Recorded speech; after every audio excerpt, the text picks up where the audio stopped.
IVF చికిత్సలో 25% భారీ discount, free doctor consultation, free ultrasound scan, logo launch, Andro max advanced male infertility centre ను కూడా ప్రారంభించారు.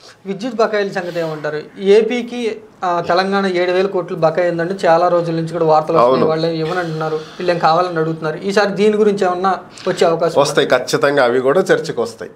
కానీ వాళ్ళు ఎంతవరకు ఒప్పుకుంటారనే దాని మీద కదా ఆధారపడి ఉండేది. ఇప్పుడు ఆల్రెడీ ఛత్తీస్గఢ్ నుంచి విద్యుత్ కొనుక్కుంటున్నాం అని చెప్పి కేసీఆర్ చెప్పాడు అప్పుడే. సో ఇప్పుడు అదే చెప్తారు. అలాగే శ్రీశైలంలో వాళ్ళు పవర్ జనరేట్ చేసుకుంటానికి వాళ్ళకి ఛాన్స్ ఉంది, మనకి ఛాన్స్ ఉంది. అంటే ఒక సైడ్ బ్యాంక్ వాళ్ళది, ఒక సైడ్ బ్యాంక్ మంది కాబట్టి రెండు వైపులా పవర్ హౌసెస్ ఉంటాయి. కాబట్టి రీసెంట్గా వాళ్ళ పవర్ హౌస్ ఒకటి బ్లాస్ట్ అవ్వటం లాస్ట్ 5 ఇయర్స్లో మనం చూసాము. శ్రీశైలం దగ్గర చాలా ఇంజనీర్లు చాలా కష్టపడి ప్రాణాలు తెగించి కూడా వాళ్ళు చనిపోతూ పవర్ ప్లాంట్ని కాపాడారనేటువంటి వార్తలు కూడా చూసాం మనం. సో ఇవన్నీ ఏంటంటే మేము పవర్ జనరేట్ చేసుకుంటానికి సోర్స్ ఉంది అని చెప్తారు. అందులోనూ వాళ్ళకి థర్మల్ పవర్కి చాలా అవకాశాలు ఉన్నాయి. రామగుండం థర్మల్ పవర్ స్టేషన్, వాళ్ళకి కావాల్సిన బొగ్గు గనులు బాగున్నాయి. సింగరేణి బొగ్గు గనులు అంతా అక్కడే ఉన్నాయి. మనకు బొగ్గు మనం కొనుక్కోవాలి, కానీ వాళ్ళకి సింగరేణి వాళ్ళ రాష్ట్రంలోనే ఉంది. మనం అక్కడి నుంచే బొగ్గు తెచ్చుకోవాల్సిన పరిస్థితి మన విజయవాడ థర్మల్ పవర్ స్టేషన్కి కానీ ఇంకా వేరే వాటికి కానీ వాళ్ళకి ఆ పరిస్థితి లేదు. కాబట్టి మేము విద్యుత్ మీ దగ్గర కొనాల్సిన అవసరం ఏముందంటారు. సో ఇక్కడ మనం కొన్నారని చెప్పట్లా, పాత బకాయిలు ఉన్నాయని చెప్తున్నాం, ఉమ్మడి రాష్ట్రంలో ఉన్నప్పుడు అని చెప్తున్నాం. సో వీటన్నింటికి లెక్కలు చూడాలి.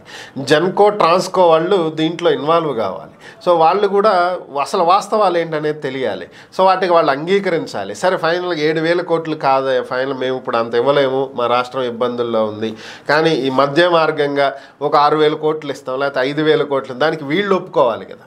1,000 కోట్లు వదిలేసుకుంటాం అంటే చిన్న విషయం కాదు కదా. అదేమీ 1 లక్ష కాదు, 10 లక్షలు కాదు, లేకపోతే 1 కోటి కాదు, 1,000 కోట్లు. 1,000 కోట్లు అంటే ఇక్కడ అమరావతిలో సగం బిల్డింగ్స్ కడతారు, లేదంటే పోలవరంలో డయాఫ్రమ్ వాళ్ళు కంప్లీట్ అయిపోద్ది, ఇప్పుడు ఆల్రెడీ దెబ్బతిని ఉంది కాబట్టి. సో ఇలాంటివి ఎన్నో ఆలోచనలు ఉంటాయి. సో ఇవన్నీ తేలాలి అంటే అంత త్వరగా అయ్యేవి కాదు.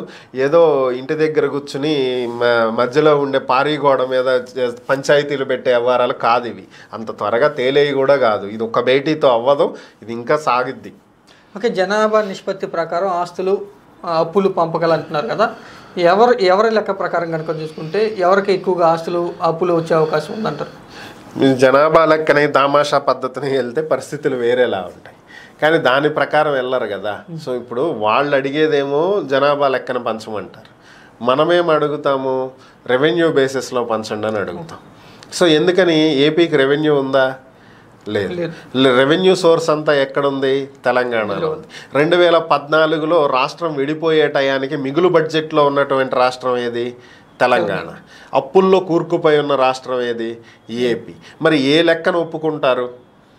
ఆల్రెడీ మీరు మిగులు బడ్జెట్లో ఉన్న రాష్ట్రాన్ని మీ ఇష్టం వచ్చినట్టు ఆ డబ్బులు విచ్చలవిడిగా ఖర్చు పెట్టి అప్పుల్లోకి తీసుకున్నారు మీరు. లేదంటే అప్పుడు రాష్ట్రం బాగుంది కదా, మీకు ఉండాల్సిన దానికంటే ఎక్సెస్ అమౌంట్ ఉంది మీ దగ్గర, దాన్ని మీరే కదా సర్వనాశనం చేసుకుంది. ఈరోజు మేము అప్పుల్లో ఉన్నాము, మాకు అప్పులు వద్దు, అప్పులు ఏపీకి వేస్తామంటే ఆల్రెడీ ఏపీ అప్పుల్లోనే ఉంది. మూలిగే నక్క మీద తాటికాయ పడ్డట్టు మళ్ళీ ఇంకో అప్పులు ఎత్తుకొచ్చి ఏపీని ఎత్తినేస్తానంటే తీసుకుని భరించే పరిస్థితుల్లో మనం ఉన్నామా? లేదు కదా. ముందు ఇన్కమ్ జనరేట్ చేసే సోర్సెసే లేవు వాళ్ళకి. హైదరాబాద్ ఉంది, ఫుల్గా ఇన్కమ్ అక్కడ జనరేట్ అవుతుంది. ఐటీ కంపెనీలు ఉన్నాయి, నాన్ ఐటీ కంపెనీలు ఉన్నాయి, మ్యానుఫ్యాక్చర్ కంపెనీస్ ఉన్నాయి. జీడిమెట్ల, షాపూరు ఇవన్నీ కూడా మ్యానుఫ్యాక్చరింగ్ యూనిట్స్ ఉన్నాయి. అక్కడ ఇండస్ట్రియల్ ఏరియా ఉంది, బాలనగర్ అంతా ఇండస్ట్రియల్ ఏరియా ఉంది, సనత్ నగర్లో ఉన్నాయి. ఎన్నో ఏరియాలో వాళ్ళకి ఇండస్ట్రియల్గా డెవలప్ చెంది ఉన్నారు. సో ఇంత ఇన్కమ్ జనరేట్ అవుతున్నా కూడా ఇంకా మేము అప్పులు పంచుకోము, ఆస్తులే పంచుకుంటామంటే అది ఎవరు ఒప్పుకునేది కాదు, హర్షించేది కాదు. కాబట్టి ఇలాంటి వాటిల్లో కూడా లెక్కలు తేలం. ఓకే, అధికారం చేపట్టిన వెంటనే చంద్రబాబు పక్క రాష్ట్రంతో చర్చలు జరపడానికి వెళ్ళడాన్ని మీరేమంటారు? మంచి నిర్ణయం అనుకుంటాను నేనైతే. ఎందుకంటే 10 ఏళ్ళుగా ఉమ్మడి రాజధానిగా ఉంది. ఓకే, ఇప్పుడు 10 ఏళ్ళు అయిపోయింది. ఉమ్మడి రాజధానిగా హైదరాబాదు ఇప్పుడు కాదు. హైదరాబాద్ అనేది కేవలం తెలంగాణకు మాత్రమే రాజధాని ఇప్పుడు. మరి అప్పుడు ఉమ్మడి రాజధానిగా ఉన్నంత మాత్రాన రాజధాని ఇన్కమ్ని ఏమైనా ఏపీకి పంచారా? పంచలేదు కదా. సో మరి ఇప్పుడు రాజధాని కూడా లేనప్పుడు మరి 2 రాష్ట్రాల మధ్య ఉన్నటువంటి సమస్యలను వీలైనంత త్వరగా పరిష్కరించుకోవాలి కదా. అది ఒకరోజు గడిచే కొద్దీ దాని మీద ఇంట్రెస్ట్ కూడా తగ్గుతూ వస్తుంది. లైక్ ఎట్లా ఉంటుంది, ఈరోజు ఏదన్నా సమస్య ఉన్నప్పుడు ఈ రోజు దాన్ని పరిష్కరించేసుకోవాలి అంటే నడుస్తుంది.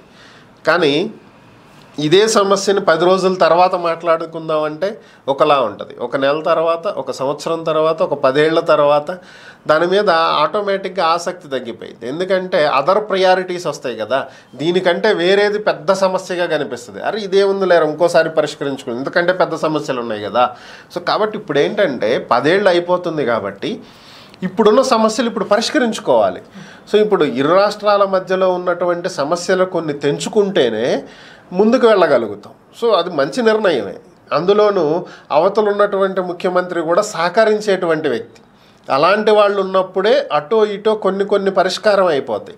లేదు అవతల వాళ్ళు నువ్వెంత అంటే నువ్వెంత అనేవాళ్ళు, యువతల వాళ్ళు కూడా సేమ్ అలాగే నువ్వెంత అంటే నువ్వెంత అనేవాళ్ళు అయితే ఏ సమస్య పరిష్కారం కాదు. సో ఇప్పుడు ఏంటంటే ఇరువురు మధ్యలో ఒక అండర్స్టాండింగ్ ఉన్న నేతలు కాబట్టి ఈ సమయంలో రాష్ట్రానికి సంబంధించినటువంటి ఇరు రాష్ట్రాల మధ్యలో పరిష్కారం కాకుండా ఉన్నటువంటి సమస్యలను పరిష్కారానికి ఒక స్టెప్ ముందుకు వేయడం అనేది మంచి నిర్ణయం.